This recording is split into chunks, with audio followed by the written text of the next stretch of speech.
Bonjour, bienvenue sur Swiss Football Review. Très content de vous retrouver pour un nouveau débrief aujourd'hui. On va parler de Super League. Ça faisait quand même assez longtemps sur la chaîne. On est sur une irrégularité digne des plus grandes heures de Saint-Gall. Ouais, de Saint-Gall. Je cherchais un joueur, mais Saint-Gall, ça marche. Ils ont été souvent ils ont fait des saisons stylées, puis des saisons où au final ils étaient un peu plus au milieu de classement. Voilà.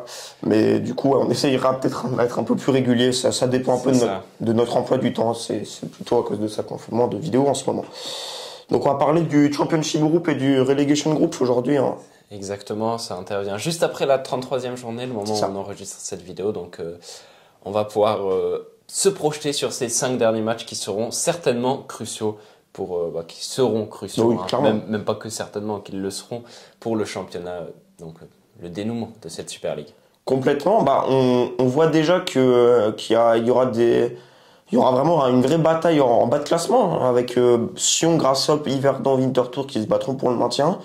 Peut-être que Saint-Gall et Zurich, ce sera plus simple pour eux cette fin de saison, moins de stress. Évidemment, ils pourront peut-être faire jouer un peu plus des gens qui ont un peu moins joué cette saison. Je pense que Enrico Maassen et Muniz penseront aussi à ça. Et de l'autre côté, il y aura aussi une vraie bataille pour les places européennes. Servette, IB, Lucerne, Lugano, Lausanne. Bâle est un peu plus haut. Pour moi, Bâle a déjà gagné le titre vu le match qu'ils ont fait contre Yverdon, vu même le match aussi contre Zurich était peut-être encore plus impressionnant que celui contre Yverdon parce que Zurich est une équipe plus en forme qu'Yverdon tout simplement. Franchement, Bâle pour moi ne pourra pas se faire rattraper, je pense. Hein, c'est pas une hot take comme on dit, c'est assez logique, mais voilà, je pense. Non, je comprends. On peut commencer par parler de ça, le tout haut de classement, vu que t'es parti là-dessus. Pour moi aussi, le FC Bâle a de grandes chances de finir champion. On voit un Shaqiri en pleine bourre, globalement une attaque bâloise qui est absolument fantastique. 72 buts marqués en 33 matchs.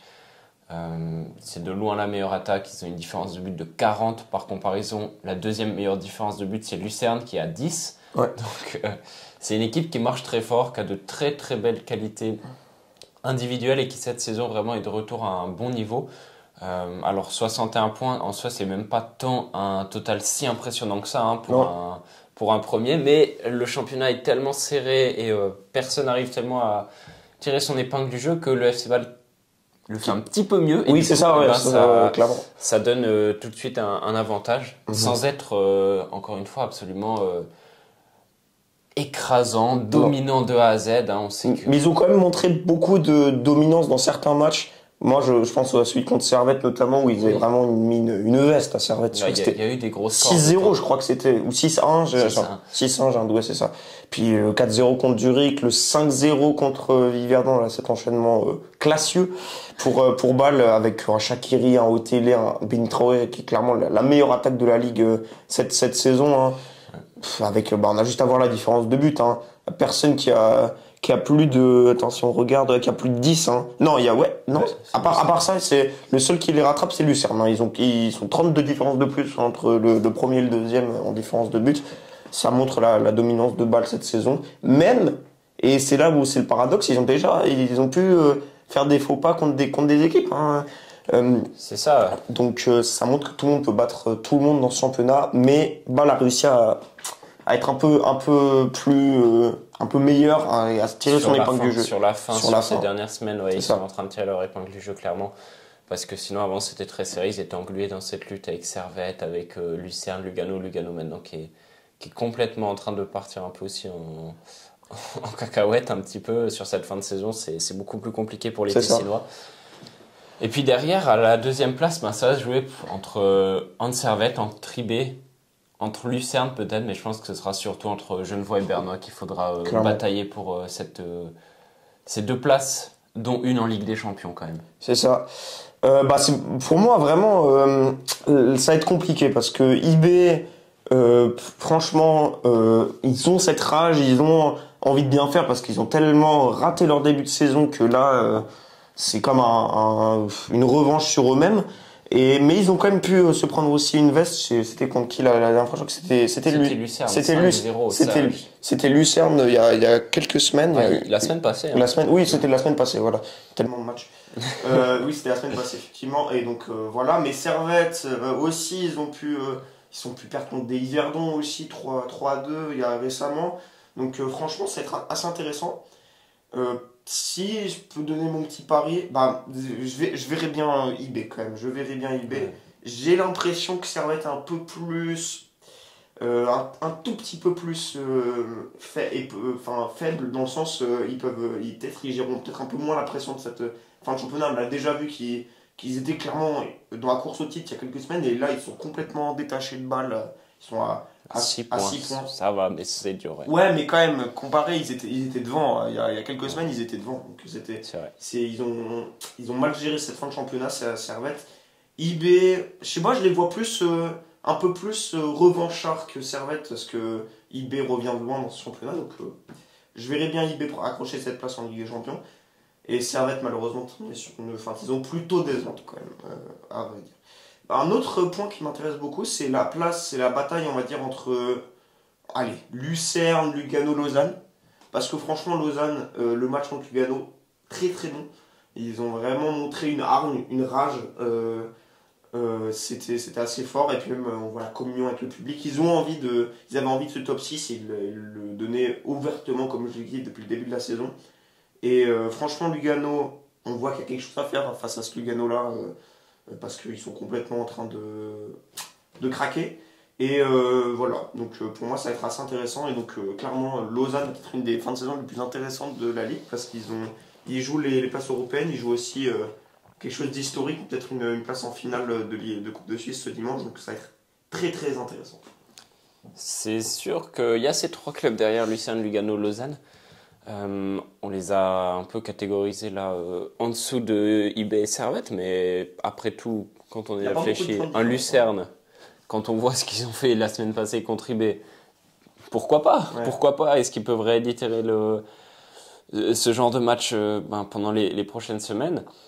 C'est pas impossible qu'ils aillent gratter un top 3 non plus. Je veux dire, ils sont qu'à 4 points de Servette qui est deuxième par exemple. Donc ça va être extrêmement serré. Et c'est aussi là peut-être un des avantages de ce Championship Group avec les confrontations directes. Ça va donner des matchs à enjeu à 6 points de semaine en semaine sur cette fin de championnat. Et ça va être extrêmement palpitant à suivre. Je pense qu'il y aura beaucoup de changements entre les matchs, de position, etc. Ouais, donc ça va être là un des avantages vraiment de cette nouvelle formule. Maintenant, je pense que Lugano, malheureusement, là, n'est pas dans la meilleure position non plus. Peut-être même qu'elle finir 6ème. Pour moi, ouais, c'est pas impossible. Et en même temps, cette Super League est tellement imprévisible qu'on n'est pas à l'abri que tout d'un coup, ils arrivent, ils mettent un 4-0 à Servette, sorti de nulle part, on ne sait pas des fois. C'est pour ça que je disais qu'IB allait peut-être finir deuxième, parce que c'est une équipe, ces derniers temps, sont constants dans le bon sens du terme. Ils font des bons résultats. Le seul mauvais résultat que je leur donnais, c'est cette débandade face à Lucerne. Et pour moi, ils vont en tirer leçon et c'est pour ça qu'ils vont faire une bonne fin de saison, je pense. Ouais. Après, je reste quand même. Je pense que Bâle va quand même réussir à terminer champion, pas de souci. Hein. Mais IB, pour moi, va terminer deuxième parce qu'ils vont être constants dans les bons résultats, réussir à prendre des points contre tout le monde. Et alors que Servette a quand même plus régulièrement fait des contre-performances ces derniers temps. Voilà. C'est aussi pour ça. Et Lugano, j'ai un peu l'impression que c'est comme Servette. Je le verrai, c'est un peu le Servette de cette deuxième partie de Championship Group. Ils ont un peu craqué sur la fin de ce championnat et je pense que ça va continuer comme ça. Et du coup, pour moi, la bataille entre la 4e et 5e place, ça joue entre Lausanne et Lucerne. Je fais mes paris après. Puis 6e Lugano, si je devais faire un petit pari. Ouais, je comprends. C'est vrai qu'il est sur une très bonne deuxième partie de championnat. Un deuxième tour solide, honnêtement, hein, qui leur a permis de faire cette superbe remontée au classement, aussi facilité par justement ce classement extrêmement serré. On n'arrêtera jamais assez de le répéter, mais qui n'est pas forcément alors qu'il y a une bonne chose d'un point de vue spectacle, mais qui n'est pas forcément non plus très rassurant d'un point de vue compétitivité des équipes. Oui. Et donc ça va être en tout cas très très palpitant, Bâle en grand favori en tout cas. Et derrière, on a IB Servette, peut-être Lucerne. Entre deux, Lucerne, j'ai mis un peu entre deux. Ouais. Et Lugano-Lausanne qui partent quand même avec une longueur de retard, à mon avis. Oui, en termes de points aussi. Ouais, c'est ça, exact. On va passer maintenant au relegation group. Et pour le relegation group, désolé Saint-Gall, désolé Zurich, mais je pense qu'on va passer assez brièvement, assez rapidement sur leur cas. Ils ont le même nombre de points que Lausanne, et si on compare Sion à 4 et vraiment à 9 points. 9 points, voilà, je suis en doute. Donc voilà, c'est beaucoup, c'est beaucoup pour que Zurich, Saint-Gall soient inquiétés. Voilà. Officiellement, ils ne sont pas encore 100% maintenus. Ils pourraient passer par les barrages, les deux, mais ça paraît tellement improbable comme scénario que on va dire qu'ils sont maintenus. Donc, on va pas trop en traiter une fin de championnat qui sera un peu peut-être sans enjeu, un peu fade pour Saint-Gall et Zurich. Mais ce sera le but de faire tourner, l'occasion de préparer la saison prochaine au mieux. Clairement. Et derrière, par contre, ça va être très très intéressant. Ouais. Ça va être... Franchement, que dire, parce que c'est assez fantastique de voir une telle concurrence là, parce qu'on a vraiment 4 équipes qui sont dans des situations assez différentes, mais au final, qui arrivent à peu près sur une même ligne de départ. L'équipe qui est sur la bonne dynamique, c'est Winterthur. C'est ça, oui, largement. 3 victoires de suite, je crois. Ouais, 10 points sur 12 possibles sur les 4 derniers matchs. C'est ça, franchement... Chapeau Liforté parce qu'on n'imaginait pas qu'il puisse revenir. Ouais. Et c'est génial. Je pense qu'ils ont quand même choisi le bon homme pour le maintien. Liforté, il a connu quand même des situations compliquées, des situations où il devait un peu réagir. Bon, ça n'a pas tout le temps marché, on se souvient, avec Grasshopper, ils étaient quand même redescendus. Bref, mais c'est très intéressant quand même. Voilà, pour moi, c'est dur parce que Grasshopper aussi sur une plutôt bonne dynamique avec Thomas Oral. Yverdon Sport, bon, ils viennent de se prendre une veste contre IB. Sion, franchement, en termes de jeu, c'est très faible, malheureusement. Il y a vraiment quelque chose qui s'est cassé depuis Noël. Donc ça va être très intéressant. Ton pari, tes paris à toi, c'est lesquels? Mon pari, alors, malheureusement, je vois des équipes qui, en soi, ont toutes pas un très grand niveau de jeu cette saison, si on prend dans l'ensemble. Oui, clairement. J'allais dire Sion qui se détachait un peu à ce niveau-là, peut-être en première partie de saison, mais en deuxième partie, là, il n'y a rien qu'à voir le match contre Saint-Gall, franchement, c'était très compliqué, il n'y avait pas grand-chose qui était créé. Chouaref peut-être, qui sera un facteur X pour moi du côté de Sion. C'est un joueur qui peut amener cette différence, etc. Ouais. Mais c'est assez pauvre. C'est assez pauvre. Il faudra peut-être aussi compter sur Kololi qui est sur une bonne forme globalement. Il est blessé, Kololi. Il s'est blessé. Ça m'avait pas l'air trop grave. Et ils ont aussi des problèmes de blessures. Ça aide pas. Beaucoup de blessures, beaucoup de défaites bêtes, des suspensions par-ci par-là. On pense à Noesso notamment. Bref, ils sont en train de se saboter un peu eux-mêmes parce qu'ils avaient fait un job assez joli en première partie de saison. Ouais, derrière on a Grasshopper qui a fait des points récemment, voilà, qui revient gentiment, qui revient sur la F-Session, qui a perdu de la vitesse, on l'a déjà dit. Yverdon Sport aussi, qui est un peu dans la même situation que Grasshopper. J'ai l'impression qu'ils se sont un peu toujours collés en termes de points. Ils étaient à peu près toujours dans les mêmes eaux. Et puis derrière, on a Winterthur. Alors maintenant, si on regarde le classement, il y a quand même 6 points d'avance sur Sion, sur Winterthur qui est dernier, 3 points sur Grasshopper et Yverdon. Mais c'est pas grand-chose par rapport aux dernières semaines, quoi. C'est pas grand-chose, mais je pense que 6 points sur 5 matchs, quand même, ça peut faire une grosse différence. Oui, en tout cas contre Winterthur. Derrière, pour les barrages, c'est sûr que ça va être beaucoup plus tendu. Et il y a tout qui va se jouer sur ces matchs entre les équipes. Mais ça va être ultra intéressant parce qu'on a 4 équipes qui sont vraiment dans cette course en maintien. Voilà. Et qui vont toutes s'affronter. Si on regarde aussi goal average, Winterthur est très loin, donc ça c'est pas un avantage non plus.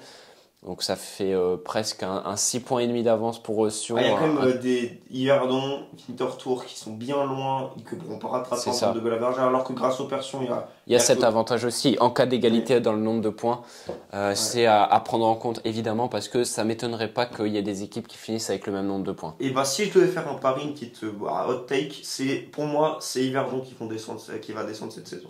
Voilà. En termes de goal average, ils sont pas bien. Ils sont mieux que Winterthur, mais ils sont pas bien. Et en termes de dynamique, Winterthur est mieux. Après, bon, tout peut se jouer. Voilà, j'aime bien faire des paris. Pour moi, Winterthur va aller en barrage. Yverdon va terminer dernier. Grasshopper va garder sa place, c'est sûr aussi. Ouais, je comprends. Mais après, pour moi, Winterthur va quand même rester à cette dernière place. Ouais, c'est possible aussi. Moi, alors la seule chose qui pourrait me faire douter, c'est cet aspect dynamique. Mais et c'est vrai que c'est important. Franchement, aujourd'hui, tu fais un match Sion-Winterthur. Eh ben, je suis pas convaincu que Sion s'en sorte très bien. Mais il y a 2 semaines ils ont perdu contre Winterthur la dernière fois. Il y a 2 semaines de repos. Je pars du principe que tout le monde va se remobiliser, remettre un peu les compteurs à zéro. Et après, sur l'ensemble de la saison, je vois quand même Winterthur moins fort. C'est très très dur à dire. C'est très très dur. Ouais. Et Sion, j'ai envie de leur donner quand même cette longueur d'avance par rapport au point. Mais il y a tellement pas une grande sérénité, j'ai envie de dire, par rapport aux derniers résultats. Il n'y a plus de victoire depuis 6 matchs. Ça commence à faire long, ça peut peser. Il y a déjà eu une phase comme ça en première partie de saison. Au final, ça avait réussi à remonter la pente. Je pense qu'ils peuvent le faire de nouveau. Il y a un match, il me semble, contre Zurich, le premier, à domicile de ce relegation group. Une victoire là, et ce serait pour moi très très bien engagé déjà. Oui, clairement. Et c'est pas impossible parce que Zurich n'a plus rien à jouer quasiment. Et Sion, s'ils arrivent dans les bonnes conditions, sans faire forcément un grand match, je les vois capables d'aller chercher peut-être qu'il y ait un résultat. Mais encore une fois, je pense qu'on a 4 équipes pour qui ça va être très disputé. Pour moi, mon pronostic, c'est que peut-être qu'il y aura, peut-être que le goal average va jouer son rôle. Oui, clairement. C'est un pronostic assez large. Oui, clairement, bien sûr. Je partirai plus sur le côté dynamique. Après, pour moi, je serais très content si Yverdon gardait sa place parce que, évidemment, on est roman, les clubs romans, c'est quand même cool. Moi, je suis très content, par exemple, pour Lausanne, si on revient là-dessus, que Lausanne soit dans le top 6. Et pour eux, ce serait la même chose. J'espère qu'Yverdon se maintient aussi. Mais si je regarde les dynamiques, je pense que Winterthur a ses chances. Et franchement, Yverdon, s'ils continuent à craquer complètement, ils peuvent clairement redescendre. Voilà. Et puis attention, parce que par exemple pour le FC Sion, il ne faudrait pas que ça nous refasse un scénario un peu cauchemardesque où il y a un peu tout qui part en cacahuète dans les dernières semaines oui, clairement. Et que la dynamique soit vraiment désastreuse comme ça a été le cas la saison de la relégation. Et là, franchement, si Sion vient être relégué cette saison, je pense que ce serait un des trucs que j'aurais le moins vu venir tant Sion semblait installé dans ce milieu de classement et aussi a perdu des points bêtement, etc. Je me disais, bon, ils ont perdu ces points, c'est dommage, ça les empêche peut-être de regarder un peu plus haut, mais au final, ils sont quand même dans une assez bonne situation au classement. Oui. C'est un peu l'équipe qui était entre deux, qui n'avait pas, on va dire, une grosse pression derrière, mais... c'est peut-être ça aussi. Et au final, ça se resserre très très vite. Ça joue contre eux, au final, le fait d'avoir fait un si bon des premiers tours, paradoxalement. Je sais pas si c'est ça, hein, j'espère pas pour eux, qu'ils s'est un peu relâché au deuxième tour et qu'ils aient été un peu moins concernés. Je pense pas, ça me paraît tellement improbable qu'un groupe se lâche au deuxième tour. Rien n'est fait à la fin d'un premier tour, rien n'est fait.